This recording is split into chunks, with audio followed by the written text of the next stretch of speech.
Hello everyone, कैसे हैं आप सभी लोग। आई होप कि आप बहुत अच्छे होंगे और अपना ट्रेन वर्क काफ़ी अच्छे से कर रहे होंगे। तो आज का जो टॉपिक है वो ट्विन फ्लेम्स के लिए बहुत ज़्यादा इंपॉर्टेंट होने वाला है। ठीक है, मोस्ट ऑफ द जो ट्विन फ्लेम्स हैं ना वो इसी लूप में फंसे होते हैं। ठीक है, तो आज का जो वीडियो है ना वो काफ़ी ज़्यादा कुछ लोगों को ट्रिगर भी कर सकता है। ठीक है, तो आज के वीडियो में आप लोग खुद को एनालाइज करना। ठीक है, अब जो मैं आगे आपको बताने वाली हूँ ना, आज मैं जिस टॉपिक पे बात करने वाली हूँ, अगर आप लोगों के अंदर भी ये वाली ब्लॉकेजेस है तो इसका मतलब क्या है कि आप ट्विन फ्लेम जर्नी में बहुत पीछे जा रहे हो, आप ग्रोथ नहीं कर रहे हो। ठीक है, जो एक रियल लेवल की जो ग्रोथ होती है ना, जो एक डिवाइन फेमिनिन को करनी होती है, दैट्स मीन कि आप वहाँ से भी बहुत पीछे हो। ठीक है, तो अगर ये प्रॉब्लम्स और ये ब्लॉकेजेस आप लोगों में भी हैं तो उसको दूर करने की कोशिश करिए। ठीक है, तो क्या है ये टॉपिक, स्पिरिचुअल बाईपासिंग के बारे में आज हम बात करेंगे। ट्विन फ्लेम जर्नी में स्पिरिचुअल बाईपासिंग क्या होती है। ठीक है, अच्छा, जब मैंने इस टॉपिक पे रिसर्च करी तो मुझे कंटेंट बहुत ज़्यादा नहीं मिले इस टॉपिक पे। ठीक है, बट मेरे साथ यही है कि मैं जब भी आप लोगों के सामने कोई भी टॉपिक लेकर आती हूँ तो मैं मल्टीपल सोर्स से आप लोगों के लिए नॉलेज लेकर आती हूँ, प्लस उसके साथ ही जो डिवाइन की जो एक डाउनलोडिंग होती है, डिवाइन की जो एक लर्निंग होती है वो भी लेकर आती हूँ मैं, है ना। तो मेरा जो कंटेंट है पर्सनली अगर मैं बताऊँ तो जितना मैंने बाहर से सीखा, ठीक है, जितना मुझे डिवाइन डाउनलोडिंग हुई है और जितना मेरे रियल एक्सपीरियंस है, मेरे पर्सनल एक्सपीरियंस है, ठीक है, तो उस बेसिस पे मैं आपको बताऊंगी। ठीक है, तो ट्विन फ्लेम जर्नी में आप लोग कभी नोटिस करना कि आप लोग अंदर से हील होना चाहते हो लेकिन आप लोग कुछ ऐसी गलतियां करते हो जिसकी वजह से आप लोग एक ही लूप में स्टक रहते हो। और इस वजह से क्या होता है कि आप आपको शायद पता भी नहीं होता, आप करना नहीं चाहते ऐसी गलतियाँ, बट शायद आप 3D में ऐसा देख रहे हो या फिर आपकी कंडीशनिंग ऐसी है कि आप अभी भी 3D लेवल पे जी रहे हो कि आप ऐसी गलतियाँ करते ही हो। ठीक है, तो अब क्या है वो मिस्टेक्स, इस बारे में हम बात करने वाले हैं। ठीक है, तो पहले तो मैं अपने पर्सनल एक्सपीरियंस से बताऊंगी। मैंने बहुत सारे लोगों के सेशंस लिए हैं और अभी तक मैं 100+ लोगों के सेशंस ले चुकी हूँ। ठीक है, और अलग अलग जगह से मैंने लोगों के सेशंस लिए हैं, डिफरेंट डिफरेंट कंट्रीज़ के लोग भी मेरे पास आए हैं। ठीक है, तो अगर मैं बात करूँ तो ये मेरा पर्सनल एक्सपीरियंस भी है। दूसरा, जब मैं अपनी जर्नी में थी, जर्नी में तो मैं अभी भी हूँ, जर्नी जर्नी तो आपकी पूरी लाइफ चलती रहती है। लाइक जब मैं अपने लर्निंग फेज़ में थी, है ना, तो वहाँ पे भी मैंने ये जो चीज़ें हैं ना इनको मैंने नोटिस किया। ठीक है, तो फिर मुझे लगा कि नहीं, इस टॉपिक पे आप लोगों से बात करना बहुत ज़रूरी है। ठीक है, तो अगर आप लोग रिलेट करना, अगर आप यहाँ पे स्टक हो तो प्लीज़ यहाँ से निकलना, अदरवाइज़ आप अपनी जर्नी कंप्लीट नहीं कर पाओगे। आप क्या गलती कर रहे हो, क्योंकि हीलिंग के साथ साथ ऐसी बहुत सी गलतियाँ होती हैं जो हम 3D पे करते रहते हैं। ठीक है, तो चलिए हम पहले बात करते हैं स्पिरिचुअल बाईपासिंग क्या होता है, इसका मतलब क्या होता है। जब कोई भी ट्विन फ्लेम या कोई भी स्पिरिचुअल पर्सन, ठीक है, कॉन्सेप्ट का यूज़ करके अपनी रियल इमोशंस, ट्रॉमा, प्रॉब्लम्स या रियलिटी को अवॉइड करता है। कहने का मतलब ये है कि आप लर्निंग आप वीडियोस तो देखते हो बहुत सारे, ठीक है, बट वीडियोस देखने का कोई इम्पैक्ट आप पे नहीं पड़ता। ना तो आप इनर वर्क कर रहे हो, ना तो आप अपनी इमोशंस की हीलिंग कर रहे हो, ना तो ट्रॉमा को हील कर रहे हो, ना प्रॉब्लम्स को समझ कर उसको हील करने की कोशिश कर रहे हो। ठीक है, और आप उस चीज़ को कंटिन्यूसली आप उसको अवॉइड करते हो।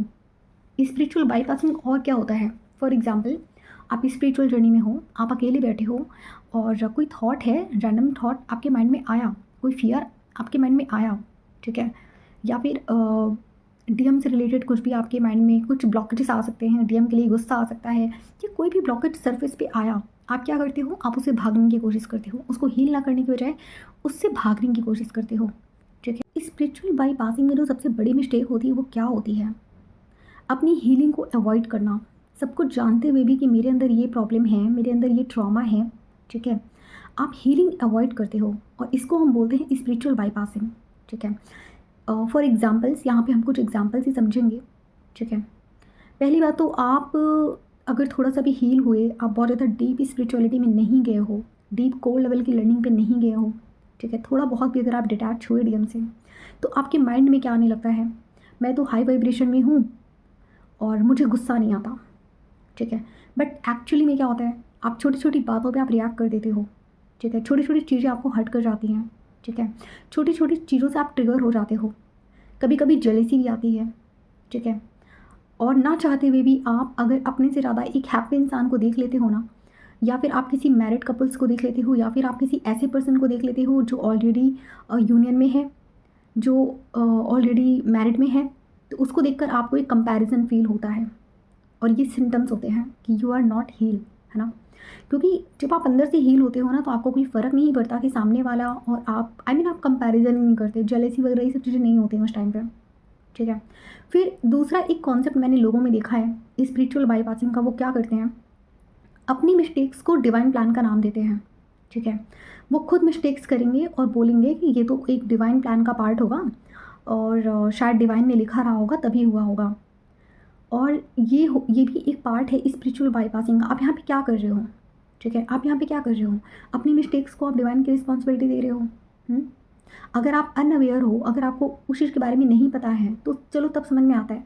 लेकिन अगर सारी चीज़ें आपके सामने हैं, आप एक ट्विन फ्लेम जर्नी में आ चुके हो और आपको अच्छे से पता है कि अब आपको डीएम को एनर्जी नहीं देनी है, स्टिल आप इनर वर्क ना करके आप अभी भी एक्सपेक्ट कर रहे हो वही सारी चीज़ें, 3-3, 4-4, 5-5 साल से आप इस जर्नी में फंसे हो, और फिर कहते हो कि इतना हीलिंग इनर वर्क करने के बाद तो कुछ असर ही नहीं कर रहा। तो क्या है ये? इसका मतलब क्या है कि आप डिवाइन प्लान के नाम पे सब कुछ डिवाइन को ही बोल देते हो। अभी जैसे लास्ट वीडियो में जब मैंने बोला था कि आप अपनी फ्री विल के नाम पे अपने ब्लॉकेजेस को हाइड करने की कोशिश करते हो, ये मेरी फ्री विल है। फ्री विल के नाम पे आप कंट्रोल लेने की कोशिश करते हो, ये भी स्पिरिचुअल बाईपासिंग का ही पार्ट होता है, ठीक है। आपका डीएम है, आपके कार्मिक्स हैं, ठीक है। यहाँ पे कोई भी आपका दुश्मन नहीं है, ठीक है। सब यहाँ पे मोस्टली लोग, आप अगर अनहील्ड हो तो वो आपको मिरर ही करते हैं। तो उनमें कमियाँ निकालने से पहले आप ज़रा खुद में देखिए कि आपके अंदर क्या ब्लॉकेजेस हैं। उनके अंदर तो होते ही हैं कमियाँ, मैं उनकी बात नहीं कर रही हूँ, बहुत अच्छे नहीं हैं वो लोग भी, ठीक है। कमियाँ सबके अंदर हैं, लेकिन हीलिंग आपकी चल रही है, तो अपनी हीलिंग की रिस्पॉन्सिबिलिटी लेना आपका काम है। फिर यहाँ पे मैंने एक चीज़ और देखा है, कुछ लोग अगर थोड़ा सा भी हाई वाइब्रेशन पे आए, ठीक है, थोड़ा सा भी डीएम से डिटैच हुए या उनके अंदर की डीएम एनर्जी एक्टिवेट हुई, तो वो अपने आप को क्वीन एनर्जी में एज्यूम करने लगते हैं, और ऐसा बोलकर वो अपनी ग्रिफ को, अपनी जो लोनलीनेस है, जो आप लोग लोनली फील करते हो इस जर्नी में, ठीक है, अबेंडनमेंट का जो इशू होता है, पेन होता है, डीएम को लेकर अगर अभी भी एंगर है, तो इस चीज़ को आप सप्रेस करते हो। मार्क माई वर्ड्स, डीएम को लेकर अगर अभी भी आपके अंदर एंगर है, तो ये भी आपका एक ब्लॉकेज है, ठीक है। जब आप हील होते हो ना, तो आप किसी के लिए भी कोई एंगर फील नहीं करते हो, और अगर आपको अभी भी डीएम के लिए कोई एंगर आपको फील हो रहा है, तो उस कर्मा को हील करिए। आपके ट्विन के साथ में भी आपका एक कर्मा होता है, समझ रहे हो, मतलब आपके ट्विन फ्लेम के साथ में भी आपका एक कर्मा होता है। आप दुनिया भर के लोगों के साथ कर्मा हीलिंग करते हो, बट अपने ट्विन को ही भूल जाते हो, उसके साथ भी कर्मा हीलिंग करनी है ना, तभी तो गुस्सा आ रहा है, ठीक है। तो हेल्दी स्पिरिचुअलिटी क्या होती है?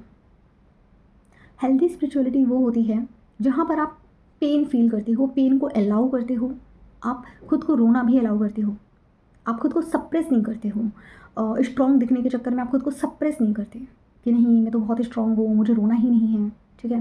एंगर, जेलेसी, सैडनेस, जो भी सरफेस पे आता है आप उसको एक्सेप्ट करते हो, और एक्सेप्ट करके आप उसको फील करके आप उसको रिलीज़ करते हो। ये होता है ट्रू हीलिंग, ठीक है।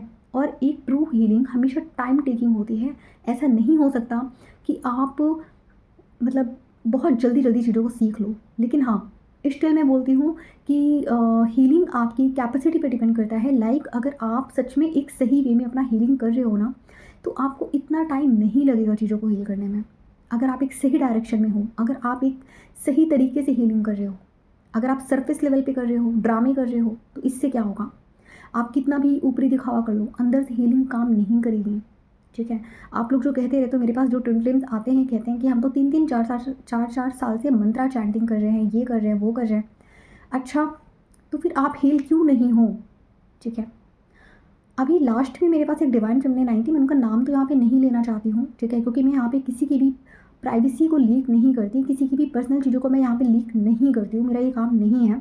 बट स्टिल मुझे उनकी कुछ चीज़ें लगी ईगो बेस्ड, जो मैं यहाँ पे शेयर करना चाहती हूँ, ठीक है। अगर आप किसी और कोर्ट से होकर मेरे पास आ रहे हो, तो इसका मतलब क्या है?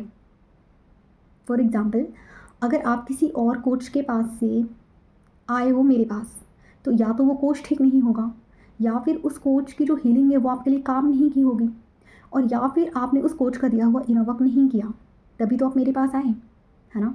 अगर उस कोच की हीलिंग, उनका इनर वर्क इतना इफेक्ट डाल रहा होता, तो इसका मतलब है कि आप हील होते, तो फिर आपको शायद मेरी गाइडेंस की ज़रूरत नहीं होती। एग्जैक्टली ना। और जब मेरे पास ट्विन फ्लेम्स आते हैं, वो एक्सेप्ट ही नहीं करते कि उनके अंदर ब्लॉकेजेस हैं। बस वो घुमा फिरा के ऐसी ऐसी बातें करेंगे कुछ लोग कि ये वाला एक ब्लॉक था, ये वाली चीज़ें थोड़ी समझ नहीं। अरे आप अगर मेरे सामने आ रहे हो, तो आप पहले तो अपने, मतलब आपके अंदर ये ईगो नहीं होना चाहिए, ठीक है। कई लोग मेरे पास आते हैं, वो सोचते हैं कि वो मुझे अपने आप से कंपेयर करते हैं कि अरे आप तो हमारी एज की हैं, ठीक है। तो वो मुझे हल्के में लेने की कोशिश करते हैं कि ये तो हमारी एज की है, ये तो हमसे छोटी है, तो इसका इससे ज़्यादा अगर हम तुम करके भी बात कर लेंगे तो क्या ही हो जाएगा। लेकिन आपको पता है कि आप क्या कर रहे हो? गुरु गुरु होता है, उसका एज से कोई लेना देना नहीं होता है। और अगर आपके अंदर अभी भी ये भावना है कि सामने वाला कम एज का है, तो मैं उसे अपने कंट्रोल में ले सकता हूँ, तो ये एक ब्लॉकेज है, ठीक है। आप अगर किसी भी इंसान के पास कोई लर्निंग लेने के लिए आ रहे हो, अब चलो मैं ही हूँ, मैं आपसे कम एज की हूँ, आई एग्री, मैं मानती हूँ इस चीज़ को, ठीक है। आप मेरा नाम ले सकते हो, बट एक रिस्पेक्ट होनी चाहिए ना।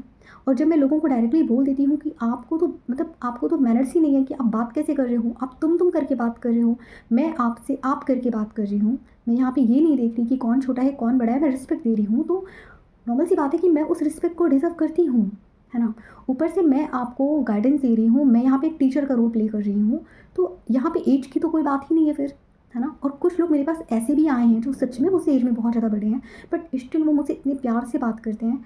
तो यही है डिफरेंस, देख लीजिए आप लोग, यही है आपकी हीलिंग का डिफरेंस, ठीक है। तो अब वही है कि आप लोग, फिर कुछ लोग मेरे पास ऐसे भी आते हैं जो मुझे अपने पहले वाले कोच से कंपेयर करते हैं, ठीक है, कि मेरी जो पहले वाली कोच थी वो बहुत अच्छी थी। ठीक है, मैं यहाँ पे किसी को अच्छा या बुरा नहीं कह रही, अगर आपकी पहले वाली कोच इतनी अच्छी थी तो फिर आप मेरे पास क्यों आए हो भाई? मतलब आप या तो हीलिंग ले लो, ठीक है। उसके बाद वो क्या करेंगे, सेशन के बाद भी मुझसे डाउट्स करेंगे, डाउट्स पूछेंगे। पहली बात तो उनका मन होता नहीं है सेशन में, इधर उधर की बातें करेंगे, ठीक है। और जैसे ही सेशन खत्म होता है उसके बाद, आपने यहाँ पे ये बताया था, आपने वहाँ पे ये नहीं, डाउट्स पूछना बहुत अच्छी बात है, मैं ये नहीं कह रही आप डाउट मत पूछो, बट आप यहाँ पे लर्निंग लेने के लिए आए हो, किसी से कंपेयर करने के लिए नहीं आए हो, ठीक है। मेरे पास ऐसे ऐसे लोग भी आए हैं जिन्होंने बोला है कि मैम हमारे जो पहले वाली जो टीएफ कोच थी, उन्होंने हमारा सेशन पूरा नहीं लिया, ठीक है। और 2-3 क्लासेस ली और उसके बाद वो अपनी लाइफ में बिजी हो गए या कुछ भी हुआ, ठीक है। और तो सबसे पहले तो देखिए, यहाँ पे उस कोच का आपके साथ में एक कर्मा था, या तो कर्मा था या फिर एक नया कर्मा क्रिएट हुआ है। क्यों? क्योंकि जैसे मैं ही हूँ, ठीक है। जब मुझे लगता है कि मुझे किसी का सेशन नहीं लेना है, तो मैं क्या करती हूँ, मैं सीधे से उनकी फ़ीस उनको रिफ़ंड कर देती हूँ, क्योंकि मुझे कोई भी नया कर्मा नहीं चाहिए, ठीक है। मैं ऐसे काम नहीं करती कि मैं आपको सेशन ना दूँ और आपके पैसे लेकर मैं चली जाऊँ, क्योंकि यहाँ पे एक कर्मा क्रिएट होगा और मैं यहाँ पे कर्मा क्रिएट करने नहीं बैठी हूँ, ठीक है। दूसरा, मेरे पास एक दो ऐसे भी ट्विन फ्लेम्स आए हैं जिन्होंने बोला है कि मैम हमारी जो पास्ट कोच थी, उन्होंने बोला कि तुम्हारा यूनियन तो 10 साल तक नहीं होगा। अब बताओ, उस कोच का ये स्टेटमेंट सामने वाले के लिए मतलब कितना जहर का काम कर रहा है, आपको पता है? पहली बात तो एक चीज़ आप लोग सुन लो, कान खोल के सुन लो, आपकी जर्नी कोई भी कोच नहीं बता सकता कि कब कंप्लीट होगी। ये एक डिवाइन रिटर्न है, मैं बता रही हूँ। ये आपके और आपके डिवाइन के बीच की बात है। मैं गेस कर सकती हूँ, मैं कार्ड्स में निकाल के एक एक चीज़ मैं देख सकती हूँ कि हाँ 2, 3, 4, 6 महीना एक अनुमान लगा सकती हूँ मैं कार्ड्स में देखकर कि इतने टाइम में हो सकता है, वो भी आपकी एनर्जी के बेस पर। लेकिन अगर मैं ये कह दूँ कि नहीं, तुम्हारी जो यूनियन है वो 10 साल के पहले होगा ही नहीं, तो ये क्या है? ये कंट्रोल तो मैं अपने हाथ में लेने की कोशिश करी। और ऐसे जो कोच होते हैं ना, जो ऐसे स्टेटमेंट्स देते हैं, ये कितना बड़ा कर्मा क्रिएट कर रहे होते हैं। तो मेरे पास आए हैं ऐसे भी लोग कि कहते हैं कि नहीं मैम, वो टैरो का वो मतलब कोच थी, उन्होंने ऐसे बोला कि मैं लिख कर दे रही हूँ तुम्हारा 10 साल तक यूनियन नहीं होगा। अब सोचो ज़रा कि मतलब वो जो स्टूडेंट है जो उस कोच के पास में गया, वो गया था हीलिंग के लिए, उसको मिल गया ट्रॉमा। क्या ये एक हेल्दी वे है किसी को गाइडेंस देने का? स्पिरिचुअल बाईपासिंग सिर्फ स्टूडेंट ही नहीं करते हैं, टीचर भी करते हैं, ठीक है। तो पहले तो आप आई मीन ट्विन फ्लेम्स, आपके पास इतना दिमाग होता है कि आपको कहाँ जाना है, किसके पास जाना है, कैसे नमक लेना है, लेकिन आप लोग क्या बोलूँ, मे भी शायद आपका कोई कर्मा ही हो उनके पास में। ठीक है, तो मैं थोड़ा सा टॉपिक से अलग हट के बात करने लग गई, बट स्टिल मैं आपको एक रियलिटी चेक दे रही हूँ यहाँ पे। ठीक है, तो मे भी शायद आज कुछ लोगों को मेरी बातें काफ़ी ट्रिगर करेंगी, और अगर आपको ट्रिगर कर रहा है दैट्स मीन आप में ये ब्लॉकेजेस हैं, आप इनको हील करिए। ठीक है, और अगर आप ट्रिगर होके कहोगे अरे नहीं मैम ही गलत बोल रही हैं, ये ईगो से बोल रही हैं, या आप कुछ भी मुझे बोल लो, मुझे फ़र्क नहीं पड़ता, बट मैं रियलिटी ही बोलती हूँ। सुनने वाले सुनते हैं, जिनको हील करना होगा वो हील भी करेंगे, और जिनको अवॉइड करना होगा वो अवॉइड भी करेंगे, है ना। फिर और क्या होता है स्पिरिचुअल बाईपासिंग में। ठीक है, अगर मैं बात करूँ डिवाइन मस्कुलाइन्स की कॉन्टेक्स्ट में क्या होता है, जो डिवाइन फेमिनाइन स्पिरिचुअल बाईपासिंग करती हैं, डीएम जो भी करे वो तो डिवाइन ही है बोल के डिसरिस्पेक्ट टॉलरेट करना, ये काम मैंने भी किया है। मतलब मैं ऐसे नहीं बोल रही आप लोगों को कि इन सब चीज़ों से मैंने लर्निंग नहीं ली है, मैंने भी किया है। मैंने तो अपने डीएम को पहले भगवान ही मान लिया था। मतलब जब मैं बबल फेस के बाद जब मैं चेज़र फॉर्म में थी तो मैंने तो उनको भगवान ही मान लिया था। और होता है, हम सब करते हैं। ठीक है, जब हम चीज़िंग में होते हैं तो उस टाइम डीएफ का जो एक इमोशनल साइड बहुत ज़्यादा एक्टिवेट हो जाता है। ठीक है, तो ये वाली गलतियाँ हम सब करते हैं, बट अगर आप अभी कर रहे हो तो इसको रोक दो। क्यों? आपकी सेल्फ रिस्पेक्ट किसी भी यूनियन से आपके लिए ऊपर है, किसी भी डीएम से आपके लिए ऊपर है। समझ रहे हो? आपकी सेल्फ रिस्पेक्ट किसी भी इंसान से सबसे पहले आपके लिए ज़रूरी है। ठीक है, और ऐसे बोलकर आप लोग जो डिसरिस्पेक्ट टॉलरेट करते हो ना, वो इंसान और भी ज़्यादा आपको डिसरिस्पेक्ट करता है। तो अगर ये गलती कर रहे हो तो आज ही करना बंद कर दो।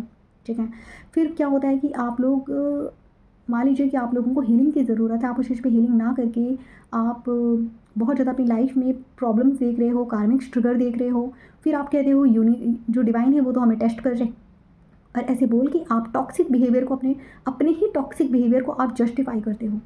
ये भी स्पिरिचुअल बाईपासिंग है। आपको जो हीलिंग करनी है उस पर ध्यान नहीं है आपका, हर चीज़ को डिवाइन पे, मतलब आप दूसरों पे ब्लेम कर देते हो कि कार्मिक की गलती है, डिवाइन कर रहे हैं, डीएम की गलती है। ठीक है, हर वीडियो पे मैं बोलती हूँ इन लोगों की भी गलतियाँ होती हैं, लेकिन आज मैं आपको मिरर दे रही हूँ कि आपकी भी गलतियाँ हैं। दूसरों को सही करने से पहले हमें खुद को सही करना होगा ना, और अपनी रिस्पॉन्सिबिलिटी तो हमें खुद ही लेनी है ना। तो अगर ये चीज़ें अभी भी कर रहे हो तो इसको अवॉइड करो। ठीक है, फिर एक और स्पिरिचुअल बाईपासिंग होता है, अपनी सारी रिस्पॉन्सिबिलिटी किसी हीलर के पास डाल देना। ठीक है, मतलब आप लोग आते हो, ठीक है, आप लोग सोचते हो कि हीलर ही मुझे हील कर देगा, डिवाइन सब कुछ फिक्स कर देंगे। ठीक है, और ये जो मेरी कोच है ये मेरा यूनियन करवा देंगी। तो मैं आपको एक चीज़ बोल दे रही हूँ, मतलब कोई भी हीलर आपको गाइड कर सकता है। ठीक है, अब जैसे मेरे पास एक डीएफ आई थी इनर वर्क लेने के लिए, जब मैंने उनको सारा इनर वर्क दिया तो वो कह रही हैं मैं 7 चक्र नहीं कर सकती। अब बताओ, ये मतलब या तो फिर आप अपने मन का ही कर लो, या फिर जो मैं बोल रही हूँ आप वही कर लो। ठीक है, मतलब मैं आपको इनर वर्क दे भी रही हूँ, फिर मैं कंडीशंस भी बताती हूँ कि ये चीज़ें आपको करनी भी हैं। अब जैसे मान लो आप किसी डॉक्टर के पास जा रहे हो अपना इलाज करवाने के लिए, तो डॉक्टर आपको बोलता है ना कि इस बीमारी में आपको ये खाना है और ये नहीं खाना है ना। तो उसी तरीके से मैं भी बोलती हूँ कि आपको ये चीज़ करनी है, ये चीज़ें नहीं करनी है। तो फिर कुछ लोग आके कहने लगते हैं नहीं हम ये चीज़ तो नहीं कर सकते। तो फिर अगर नहीं कर सकते हो तो फिर अपने ब्लॉकेजेस में बैठे रहो, फिर आप मेरे पास क्या, आप 10 के पास और चले जाओ, आप हील नहीं हो सकते। और अगर कोई कोच आपको अपने एक्सपीरियंस के बेस पर अगर आपको गाइडेंस दे रहा है तो उसकी रिस्पेक्ट करो ना। आप यहाँ पे इनडायरेक्टली कोच को ही डिसरिस्पेक्ट करते हो। ठीक है, आपकी हीलिंग आपकी सेल्फ रिस्पॉन्सिबिलिटी है। आप इनर वर्क ही नहीं करोगे तो आप हील कैसे होगे भाई। मतलब मैं आपको सिर्फ एक गाइडेंस दे सकती हूँ, मैं आपको चीज़ें बता सकती हूँ। ठीक है, और लेकिन काम तो आपको खुद ही करना है ना। मैं आपका सेशन ले सकती हूँ, आपके ब्लॉकेजेस फाइंड करके आपको बता सकती हूँ कि आपके ये ब्लॉकेजेस हैं, आप इस चीज़ पे काम करो। काम तो आपको करना है कि नहीं। फिर बात करते हैं कि आप लोग कहाँ पे अपनी कर्मा क्रिएट करते हो। आप लोग जो कहते हो ना कि मैम हमारी कार्मिक साइकिल तो कंप्लीट हो ही नहीं रही है, हम तो इतनी दिन से ट्राई कर रहे हैं। और कार्मिक साइकिल कैसे कंप्लीट होगी जब आप नए कर्मा बैठ के क्रिएट कर रहे हो। ठीक है, अगर मैं आपको एग्जांपल दूँ कर्मा क्रिएट कैसे होता है, बहुत छोटा सा एग्जांपल दूंगी और बहुत बड़ा रियलिटी चेक दूंगी। अब जैसे मैं ये वीडियो अपलोड कर रही हूँ, ठीक है, मैं ये वीडियो बना रही हूँ, इसमें भी बहुत सारे लोग आएंगे। जैसे मान लीजिए कि इसमें लगभग 1000 लोगों ने मान लीजिए इस वीडियो को सुना, उसमें से मुश्किल 100 लोग ही होते हैं जो इस वीडियो को लाइक करते हैं, बाकी 900 लोग आए इग्नोर करके चले गए। तो ये क्या है, ये भी आप एक कर्मा क्रिएट कर रहे हो। आप किसी के भी चैनल पे गए, आपने विजिट किया, आपने उनका वीडियो देखा और आपने एनर्जी एक्सचेंज नहीं किया। अब यहाँ पे एनर्जी एक्सचेंज कैसे काम करता है? फॉर एग्जांपल, आप मेरी वीडियो पर आए, आपने मेरा वीडियो देखा, मैंने जो गाइडेंस दी आपने ली, और आपने अगर आपने एनर्जी एक्सचेंज नहीं किया, फॉर एग्जांपल आपने क्योंकि एक छोटा सा लाइक भी एनर्जी एक्सचेंज दे देता है ना, एक बैलेंस में आ जाता है। और अगर आप लाइक भी नहीं कर रहे हो तो इसका मतलब क्या है कि आप एक एनर्जी इम्बैलेंस खुद ही क्रिएट करके जा रहे हो। ठीक है, मैं तो खैर डिवाइन का काम कर ही रही हूँ, लेकिन आप लोग अगर कहीं से कुछ भी सीख रहे हो तो कम से कम छोटा सा एनर्जी एक्सचेंज करो, अदरवाइज़ क्या है, कर्मा लूप में स्टक रहोगे। ठीक है, अच्छा ये चीज़ पहले मेरे अंदर थी शुरू में, जब मैं हीलिंग फेज में थी, तो मुझे भी किसी वीडियो में किसी ने बोला था, मतलब वो भी शायद किसी हीलिंग चैनल का ही कोई वीडियो था, उन्होंने ये लाइन बोली थी कि आप लोग चैनल को आप लोग वीडियोस को लाइक कर दिया करो, इससे क्या होता है कि कर्मा क्रिएट नहीं होता, और इससे ये होता है कि कर्मा बैलेंस में आ जाता है। तब से मैं जब भी कोई वीडियो देखती हूँ, हमेशा मैं उनके वीडियो को लाइक करती हूँ। ठीक है, हमेशा, भले मैंने वहाँ से 10% की लर्निंग ही क्यों ना ली हो, मैं कभी भी कर्मा इम्बैलेंस में नहीं पड़ना चाहती। ठीक है, तो मैं ट्राई करती हूँ कि कुछ भी हो जाए मैं कर्मा को बैलेंस करूँ। फिर दूसरा, आप लोग कर्मा इम्बैलेंस कहाँ करते हो? अब जैसे फॉर एग्जांपल अभी कल का ही देख लेते हैं, जब मैंने अपने कल चार्जेस इंक्रीज़ किए। ठीक है, तो कुछ लोगों को बुरा लग गया, कि किसी को कमेंट भी आया कि दूसरों के तरीके तो आपने भी अपने चार्जेस बढ़ा दिए। आप सिर्फ एक साइड से देख रहे हो कि मैंने चार्जेस बढ़ा दिए, लेकिन आपको मेरी एनर्जी, मेरी नॉलेज और मेरी डेप्थ नहीं दिखाई दे रही है ना? और क्या आप क्या चाह रहे हो कि मतलब मैं फ्री में अपनी एनर्जी एक्सेस सबको देती रहूँ, मैं फ्री में ड्रेन होती रहूँ? हाँ भाई, एनर्जी एक्सचेंज आपकी डीप नॉलेज पे डिपेंड करता है, समझ रहे हो? ठीक है, और जब मुझे लगने लगता है ना कि इस एनर्जी एक्सचेंज के साथ में मैं ड्रेन हो रही हूँ, तभी मैंने तभी मैंने अपनी वैल्यू को देखते हुए मैंने अपनी चार्जेस को अपडेट किया, और इसमें कुछ भी गलत नहीं है। ठीक है, मैं अपनी वैल्यू कर रही हूँ, मुझे मेरी वैल्यू पता है, इसलिए मैंने चार्जेस को अपडेट किया। और अगर आप इसे अफोर्ड नहीं कर सकते, आप इसे नहीं ले सकते हो, तो ये मेरी प्रॉब्लम नहीं है। दूसरा, अगर आप लोग चाहते हो, मतलब इसमें से आप में से भी कुछ लोग ऐसे हैं जो सोचते हैं कि फ्री एक्सेस मिल जाए, फ्री डाउट्स पूछने के लिए आते हैं मेरे पास लोग। ठीक है, तो मेरा तो देखो एनर्जी लीक होता ही है, लेकिन आप लोगों का कितना कर्मा क्रिएट हो रहा है आपको पता है? फ्री की चीज़ यहाँ पे एक्सपेक्ट करना भी एक कर्मा होता है, समझ रहे हो? आप लोग जो ये फ्री की चीज़ें ढूंढते रहते हो ना, कि फ्री का ये मिल जाए, फ्री का वो मिल जाए, ये भी कर्मा क्रिएट करता है। तो मत करो इस चीज़ को भी। पहली बात तो आप लोग इतनी सेल्फ रिस्पेक्ट अपने अंदर लेकर आइए कि आप अगर किसी से थोड़ी भी हेल्प ले रहे हो ना, तो आप उसको उसका एनर्जी एक्सचेंज दो। ठीक है, मेरे पास कई लोग आते हैं, कहते हैं कि तुम्हें नॉलेज है तो क्या तुम हमें फ्री की गाइडेंस नहीं दे सकती? मैं क्यों दूँ आपको फ्री की गाइडेंस? क्यों दूँ मैं? मेरी एनर्जी लीक नहीं हो गई। और आपके अंदर इतनी भी सेल्फ रिस्पेक्ट नहीं है कि आप एनर्जी एक्सचेंज दे सको। आपको इतना फ्री का चाहिए, आपको ये नहीं दिखाई दे रहा है कि सामने वाला अपना टाइम, इंट्यूशन, इमोशनल, सब कुछ इमोशनल होल्डिंग दे रहा है। अब मेरे पास जिन लोगों ने सेशन लिया है, ठीक है, वो अच्छी तरीके से जानते हैं कि मेरी नॉलेज ट्विन फ्लेम जर्नी को लेकर कैसी है। मैं यहाँ पे बहुत ज़्यादा खुद की तारीफ़ नहीं कर रही हूँ, मैं किसी ईगो से नहीं बोल रही, मैं सेल्फ अवेयरनेस से बोल रही हूँ कि अगर कुछ लोग ऐसे लोग हैं जो मेरा वीडियो देख रहे हैं, जिन्होंने मुझसे गाइडेंस ली है पहले भी, तो प्लीज़ आप लोग कमेंट करके अपना पर्सनल एक्सपीरियंस आप यहाँ पे खुद लिखो, आप बताओ, जिससे बाकी लोगों को भी एक अवेयरनेस मिल सके। ठीक है, कि आप खुद ही सोचो। ठीक है, पहली बात तो मेरा एनर्जी एक्सचेंज इतना ज़्यादा भी नहीं है कि आप उसे अफोर्ड ना कर सको। बाकी जो ट्विन फ्लेम कोचेज़ हैं उनके कंपैरिजन में तो मैंने फिर भी बहुत कम एनर्जी एक्सचेंज डाला हुआ है ना, और वो भी रियल गाइडेंस के साथ, कोई फेक गाइडेंस भी नहीं है। ठीक है, मैं जब कार्ड्स की रीडिंग करती हूँ, टैरो कार्ड्स की रीडिंग करती हूँ, तो वो भी इतने डेप्थ के साथ करती हूँ, अपनी पूरी एनर्जी लगा कर करती हूँ। उसके बाद भी कुछ लोग चाहते हैं कि मैं उनको फ्री एक्सेस दूँ, तो सॉरी, मैं अपनी एनर्जी की बहुत रिस्पेक्ट करती हूँ, और मैं फ्री में कुछ भी नहीं दे सकती, क्योंकि मेरी एनर्जी मेरे लिए बहुत इंपॉर्टेंट है। ठीक है, और फिर जब आप लोग मेरे पास आके सेशन में पूछते हो कि मैम सेल्फ वर्थ कैसे इंक्रीज़ करें, सेल्फ वर्थ ऐसे ही इंक्रीज़ की जाती है।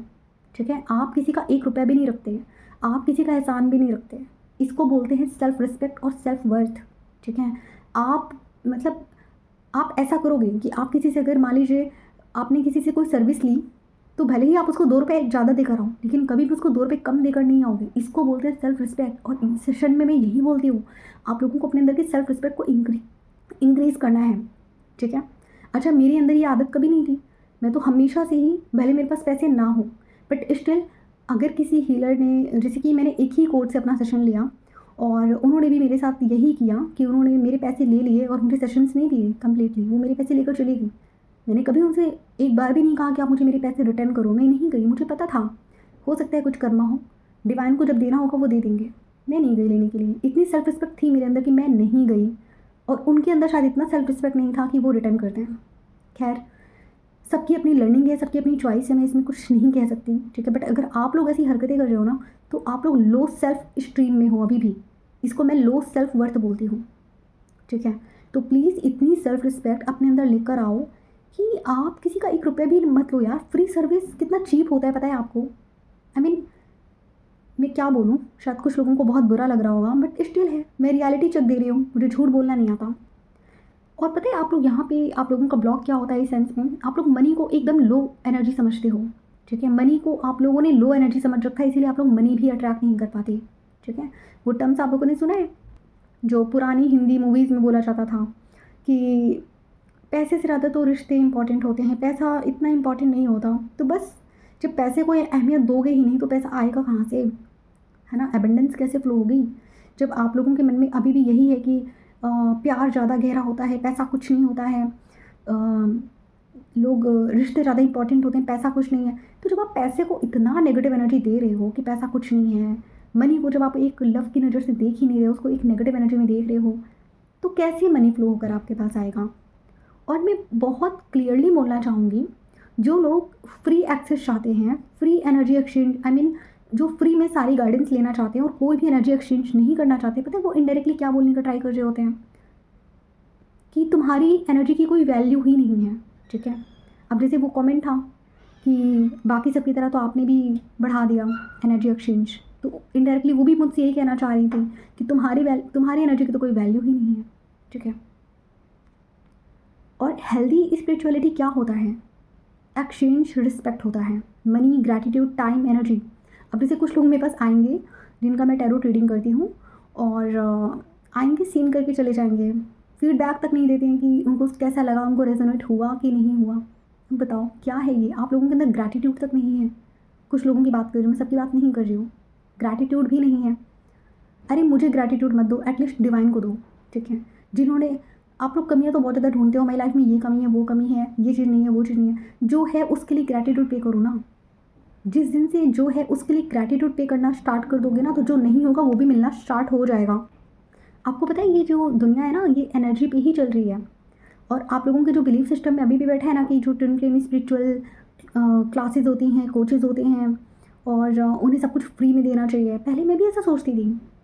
और शायद मैंने एक वीडियो में पहले आपको बहुत पहले बोला भी होगा कि मेरा भी यही मतलब सोचना था कि हाँ सब कुछ फ्री में होना चाहिए। लेकिन जब मैंने अपना पर्सनल एक्सपीरियंस लिया तब मुझे समझ में आया कि oh my God, energy exchange का कितना बड़ा इम्पैक्ट होता है और एनर्जी एक्सचेंज एक्चुअल में कितनी इंपॉर्टेंट होती है, ठीक है। आप लोग सोचते हो कि ट्विन फ्लेम जर्नी में सब कुछ अनकंडीशनल होना चाहिए, सब कुछ फ्री होना चाहिए, डिवाइन तो सब कुछ फ्री में देते हैं। बट आपको पता है कि फिजिकल प्लेन में, 3D प्लेन में एनर्जी एक्सचेंज लॉ काम करता है, ठीक है। आप लोग जो कर्मा फेस कर रहे हो ना, वो भी पास्ट लाइफ के कुछ कर्मास होंगे। और जब आप लोग किसी हीलर को या कोच को, जब आप आई मीन एनर्जी एक्सचेंज नहीं करते ना, भले आप एक छोटा सा डाउट ही क्यों ना पूछो, आप एनर्जी एक्सचेंज नहीं करते ना, तो उसमें भी आप एक कर्मा क्रिएट करते हो। बहुत ऑनेस्टी के साथ बोल रही हूँ, कर्मा क्रिएट करते हो, ठीक है।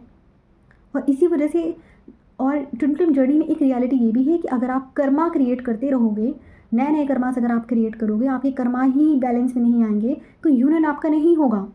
क्योंकि आपने ये टर्म सुना ही होगा कि यूनियन हमेशा कर्मा फ्री सिचुएशन में होता है, जब आपके पास कोई कर्मा नहीं होते प्लस आपके डीएम के पास कोई कर्मा नहीं होते। तो प्लीज़ आज का वीडियो देखो, ठीक है। और जो गलतियाँ कर रहे हो उसको रिपीट मत करो। कुछ लोग ट्रिगर भी हो सकते हैं, कुछ लोगों को पसंद भी आएगा, कुछ लोग समझेंगे, कुछ लोग शायद मुझे अनसब्सक्राइब भी करके चले जाएँ, कुछ लोग शायद डिसलाइक करके भी चले जाएँ, मुझे कोई फ़र्क नहीं पड़ता, ठीक है। स्टिल मैं सिर्फ यहाँ पे डिवाइन का काम कर रही हूँ, तो जो रियलिटी है मैं वही दे रही हूँ आप लोगों को। बाकी चूज़ करना ना करना आपकी फ्री विल है। और मुझे बहुत खुशी होती है जानकर भी कि मेरे कुछ क्लाइंट्स ऐसे हैं जिनके यूनियन भी हो रहे हैं, ठीक है। तो मैं इसका सारा क्रेडिट कभी भी खुद को नहीं देती। क्यों? क्योंकि वो भी सही डायरेक्शन में इनर वर्क कर रहे हैं, बस गाइडेंस मेरी है, उनको सही रास्ता शायद मैंने दिखाया, बट ब्लेसिंग्स डिवाइन की है और मेहनत उनकी है। और मेरी जो एक इनर क्लास होती है ना, वो कभी भी सरफेस लेवल नहीं होती। मैं हमेशा डीप एनर्जी में रहकर बात करती हूँ, डीप ब्लॉकेजेस को फाइंड करने की बात करती हूँ, ठीक है। मैं कभी भी सरफेस लेवल पे ऐसा नहीं करती कि 2-3 मंत्रा बता दिए और जाओ कर लो हीलिंग। नो, ये मेरा काम नहीं है। मैं हमेशा आपको एक डीप हीलिंग देने की कोशिश करती हूँ। मैं आपके डीप ब्लॉकेजेस फाइंड करके आपको बताती हूँ, ये आपके ब्लॉकेजेस पे काम करो, ठीक है। तो ये सब फ्री में नहीं होता है। इसके लिए मेरी एनर्जी कितनी यूज़ होती है आपको पता है।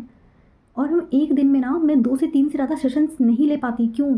मैं भी चाहूँ तो दूसरे लोगों के जैसे मैं भी सरफेस लेवल पे कम से कम एक दिन में 5-5 6-6 सेशंस ले लूँ, बट मेरी एनर्जी अलाउ नहीं करती। मेरी एनर्जी एक दिन में 2 या 3 से ज़्यादा लोगों को अलाउ नहीं करती। मैं ड्रेन हो जाती हूँ, मैं सच बता रही हूँ। और इसी एनर्जी एक्सचेंज के साथ मैं ड्रेन हो जा रही थी, क्योंकि मैं एनालिसिस बहुत ज़्यादा दे रही थी और उसके कंपैरिजन में एनर्जी एक्सचेंज उतना सफिशिएंट नहीं था। और यही रीज़न था कि मुझे अपनी एनर्जी एक्सचेंज को अपडेट करना पड़ा, ठीक है। बट स्टिल मैं जानती हूँ जो लोग सच में इस जर्नी के लिए सीरियस हैं और जिनको सच में अगर मेरी हेल्प की नीड है, तो ऑब्वियस सी बात है वो मेरे साथ जुड़ेंगे।